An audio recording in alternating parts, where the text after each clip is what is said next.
Suara sirine meraung di sepanjang jalan protokol kota Gresik, Jawa Timur. Orang-orang berlarian, pedagang kaki lima buru-buru menutup lapak, dan mobil-mobil berhenti mendadak di pinggir jalan. Semua mata terbelalak ketika dari kejauhan, sebuah kendaraan tempur panser hijau loreng melaju kencang, rodanya menggilas aspal hingga menimbulkan percikan debu. Astagfirullah, itu panser beneran, ya Allah, teriak seorang ibu sambil menggendong anaknya menjauh. Di balik kemudi panser itu, seorang pria berseragam militer berpangkat tinggi, bintang 4 di pundaknya berkilat di bawah sinar matahari. Dialah Jenderal Bram Santosa, sosok yang selama ini dikenal tegas namun adil, dan sangat dihormati di lingkup TNI. Tapi pagi itu, tatapan matanya dingin, penuh amarah, seperti bara api yang siap membakar habis apapun yang menghalangi. Ia menggenggam erat setir, rahangnya mengeras, dan napasnya memburu. Tujuannya jelas, kantor kepolisian Resor Gresik. Hanya beberapa menit sebelumnya, di markas komando, kabar yang membuat darahnya mendidih datang. Putra tunggalnya, Letnan 2 Arga, ditemukan tewas mengenaskan di dalam sel tahanan Polres Gresik. Versi polisi, Arga tewas gantung diri karena depresi. Tapi bagi Bram, itu omong kosong. Ia tahu persis putranya kuat mental, bahkan baru saja menyelesaikan misi penting di Papua. Lebih dari itu, ada saksi mata yang mengirim pesan kepadanya secara diam-diam, mengatakan Arga dipukuli habis-habisan oleh oknum polisi hingga tak bernyawa, lalu kasusnya direkayasa. Mereka pikir aku akan diam, geram Bram sambil menekan pedal gas pansernya lebih dalam. Kantor polisi itu sudah terlihat di ujung jalan.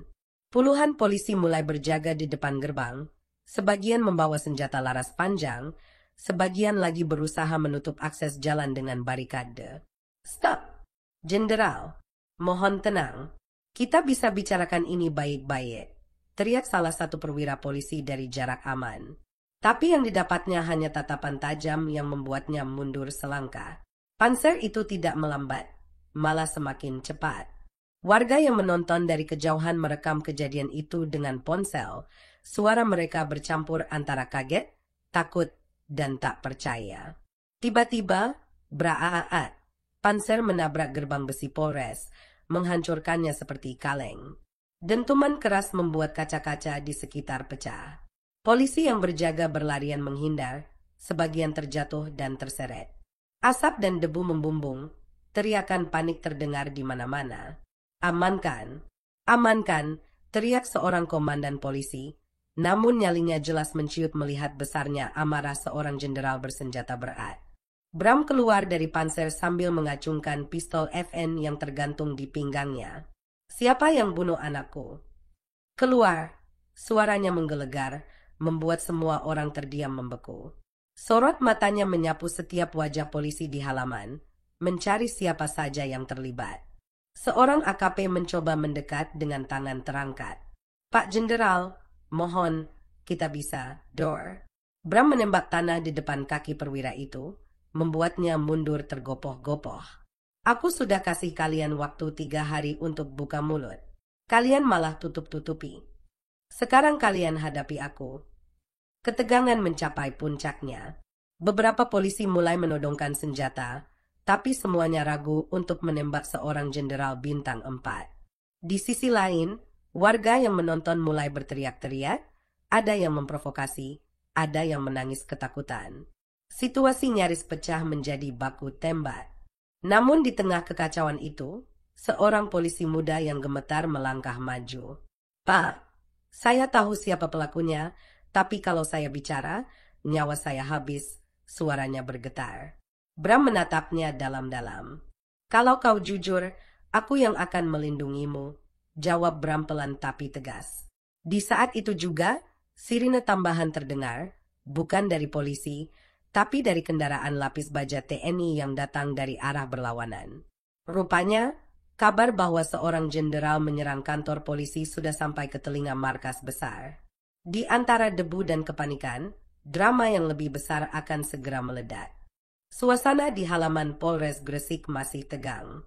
Panser yang dikendarai Jenderal Bram berdiam di tengah-tengah, mesinnya masih meraung pelan, seolah siap melaju kembali menghancurkan apapun yang menghalangi. Polisi yang tadi berjaga sudah berpencar, sebagian tiarap di balik mobil patroli, sebagian lagi hanya mematung tak berani bergerak. Sementara itu, suara sirine konvoi kendaraan lapis baja TNI semakin dekat, membuat semua orang yang menyaksikan menahan napas. Tidak ada yang tahu apakah kedatangan pasukan ini untuk mendukung sang jenderal, atau justru untuk menghentikannya. Bram tetap berdiri tegak, pistol di tangannya tak goyah sedikit pun.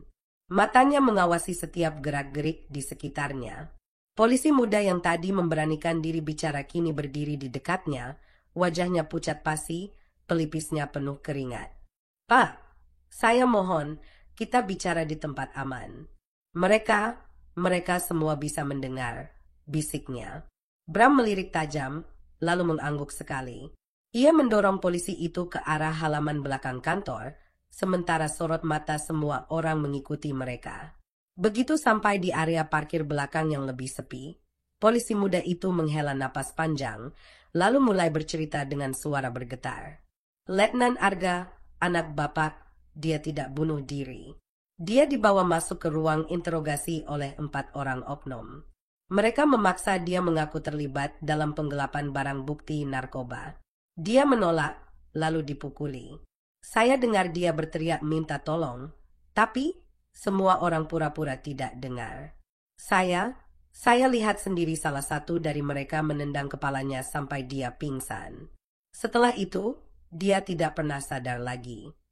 Bram mengepalkan tinjunya begitu keras hingga buku-buku jarinya memutih. Napasnya berat, matanya merah menahan amarah yang membuncah. "Siapa saja mereka?" tanya Bram dengan suara rendah namun penuh tekanan. Polisi itu menelan ludah, lalu menyebutkan 4 nama.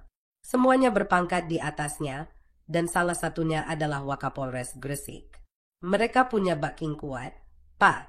Makanya laporan saya ditolak, dan semua CCTV malam itu dihapus. Bahkan dokter forensik diancam untuk menulis gantung diri di laporan kematian." Detik berikutnya, suara ban kendaraan berat berderit di halaman depan. Pasukan TNI bersenjata lengkap turun dari panser dan truk, lalu mengepung area kantor polisi. Komandan mereka, Kolonel Surya, sahabat lama Bram, melangkah cepat menuju sang jenderal. "Bram, apa yang kau lakukan ini sudah kelewatan. Aku disuruh komando pusat untuk mengamankanmu," ucapnya serius, meski sorot matanya jelas menyiratkan kebimbangan. "Aku tidak akan pergi sebelum orang-orang itu diadili," balas Bram tegas, suaranya serak karena emosi. "Mereka bunuh anakku, Surya. Mereka hina kehormatan keluargaku. Kalau hukum tidak bisa menyentuh mereka, aku yang akan lakukan." Suasana menjadi semakin panas. Pasukan TNI dan polisi kini saling berhadapan, senjata siap ditembakkan kapan saja. Beberapa warga yang masih menonton dari kejauhan berteriak, sebagian mengabadikan momen dengan kamera ponsel. Video ini pasti akan meledak di media sosial, mencatat sejarah kelam yang tak pernah dibayangkan sebelumnya. Seorang jenderal menyerang markas polisi di wilayahnya sendiri. Kolonel Surya maju selangkah, menatap tajam sahabatnya itu. "Bram, kalau kau melangkah 1 langkah lagi, ini bukan cuma masalah pribadi. Ini akan jadi perang terbuka antara kita dan polisi. Dan kau tahu, darah akan tumpah lebih banyak." Namun sebelum Bram sempat menjawab, dari pintu belakang kantor, 3 orang polisi bersenjata keluar dengan tergesa.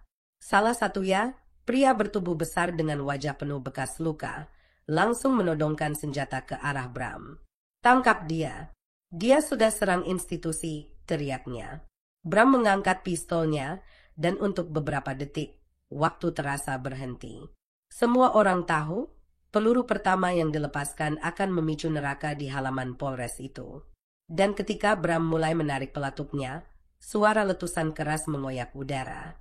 Letusan peluru itu menggema, memantul di dinding-dinding Polres. Semua orang refleks tiarap. Debu beterbangan, jeritan warga terdengar dari kejauhan. Tapi anehnya, tidak ada yang jatuh. Bram menoleh cepat, dan matanya langsung tertuju pada polisi muda yang tadi memberi kesaksian. Dia berdiri dengan pistol berasap di tangannya, Peluru itu mengenai senjata pria bertubuh besar yang tadi menodongkan pistol ke arah Bram, membuatnya terlepas dan terjatuh ke tanah. Aku tidak akan biarkan kalian bunuh jenderal ini sebelum kebenaran terungkap, teriaknya lantang. Suaranya pecah oleh ketakutan dan tekad. Situasi menjadi kacau. Polisi besar itu menggeram, lalu melompat menerjang polisi muda itu. Mereka bergulat di tanah, memukul, menendang, tanpa peduli semua mata memandang. Bram melangkah cepat, menarik pria besar itu dan menghantamkan kepalanya ke kap mobil patroli hingga darah mengucur dari pelipisnya. Kau yang bunuh anakku, bukan, teriak Bram, matanya menyala seperti bara. Pria itu mencoba melawan, tapi Bram lebih cepat. Satu hantaman lagi membuatnya tersungkur. Di tengah kekacauan itu, Kolonel Surya maju, menembakkan pistolnya ke udara untuk menghentikan semuanya. Berhenti. Semua turunkan senjata, suaranya menggelegar, membuat semua orang diam, meski tangan-tangan masih gemetar memegang senjata. Surya menatap Bram dengan wajah tegang. Bram, kita bisa selesaikan ini di meja hijau. Aku janji, aku sendiri yang akan kawal penyelidikan ini. Tapi kau harus ikut aku sekarang. Kalau tidak, semuanya akan jatuh ke jurang perang saudara. Bram berdiri terengah-engah, napasnya berat, tangannya bergetar memegang pistol. Ia melihat polisi muda itu, saksi penting yang kini wajahnya lebam tapi matanya tetap teguh, lalu melihat puluhan pasang mata yang mengawasinya. Sebagian takut, sebagian kagum, sebagian marah. Dalam hatinya, amarahnya masih membara, tapi suara lirih almarhum anaknya terngiang. Ayah, jangan biarkan kebencian menguasaimu. Dengan perlahan, Bram menurunkan pistolnya. Baik, Surya. Tapi kalau satu saja dari mereka lolos, aku akan kembali, dan aku tak akan datang sendiri. Suaranya pelan, tapi ancamannya jelas menggantung di udara. Surya memberi isyarat ke pasukannya untuk mengamankan area, sementara beberapa polisi yang tadi menjadi sasaran amarah Bram ditangkap di tempat. Wajah mereka pucat, tak ada lagi arogansi yang tersisa. Ketika Bram dibawa masuk ke panser TNI untuk diamankan, ratusan warga yang sejak tadi menonton mulai bertepuk tangan. Beberapa berteriak, bongkar semua, Jenderal, kami tahu mereka banyak salahnya. Sorakan itu mengiringi konvoi TNI keluar dari Polres, sementara di belakang, video-video kejadian itu sudah mulai membanjiri media sosial. Tagar jenderal lawan mafia polisi langsung memuncaki trending topik, mengguncang seluruh negeri. Seminggu kemudian, sidang darurat militer digelar di Surabaya. Kesaksian polisi muda itu diperkuat oleh bukti rekaman CCTV yang akhirnya ditemukan di sebuah gudang, tersembunyi dari penyelidikan awal. Dalam rekaman itu jelas terlihat 4 oknum polisi memukuli Letnan Arga hingga tak bergerak. Publik murka, media menghujat, dan tekanan besar membuat keempat pelaku akhirnya dijatuhi hukuman berat. Bram duduk di kursi pengunjung sidang, seragamnya rapi, wajahnya tenang meski matanya menyimpan luka mendalam. Di akhir sidang, ia menghampiri polisi muda itu. Kau punya nyali lebih besar dari banyak orang di sini. Jaga dirimu, anak muda, ucap Bram sambil menepuk bahunya. Polisi muda itu tersenyum tipis, meski ia tahu, sejak hari itu, hidupnya tak akan pernah sama. Ketika Bram keluar dari gedung sidang, ratusan warga menunggu, sebagian mengangkat poster bertuliskan, hukum harus adil untuk semua. Angin sore Jawa Timur berhembus pelan, membawa aroma kemenangan yang pahit, kemenangan yang dibayar mahal oleh darah dan nyawa. Bram menatap langit, berbisik lirih. Arga, ayah sudah lakukan bagiannya. Semoga kau tenang di sana. Dan meski pertempuran hari itu selesai, semua orang tahu, perang melawan ketidakadilan masih panjang.